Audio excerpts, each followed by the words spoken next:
Hey guys, Tony here, Nothing But Car Reviews. Today we have an awesome product review for you. So I have this beautiful Openroad extra large platform roof rack.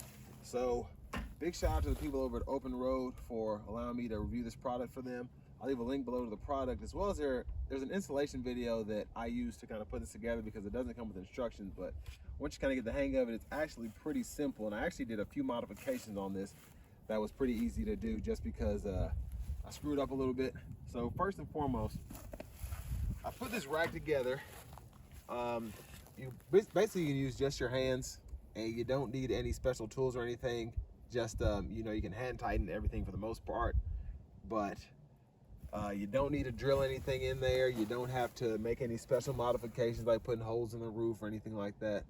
And you can just kind of put it on there with nuts and bolts. So first of all, I feel like I've said that already, but anyways, here I actually had to customize this because I got a raised roof rack instead of a flat one like I was supposed to get.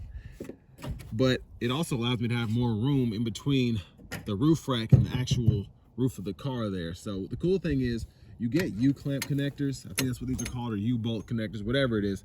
But you just take these, you can literally just hand tighten these all the way to the top, and then that just kind of holds the thing in place so it's not going anywhere. And we actually drove this 80 miles an hour for about 200, 300 miles just to see how it held up, because I was thinking, I don't know if that's gonna work, but just how the clamps were set up, there's not a lot of room. It'll slide a little bit, but it's not gonna go anywhere. And you can go ahead and tie a suitcase to this. If you want to tie some kayaks to that, you can do that as well. And just a super great product, especially because you do not have to drill holes in the roof for this. All you need to do is have crossbars and a roof rack. You're good to go. And then you can actually put a extra platform rack on there. So again, if you want to tie a mattress or something to that, obviously make sure that you use the ratchet straps for that. But you know, just I think it holds this roof rack itself. I'll leave a link below to it. The raised crossbars here, I got these off of Amazon. I think they were like $100 or $150, whatever. And then they're pretty easy to do as well. You just kind of have to know what you're doing.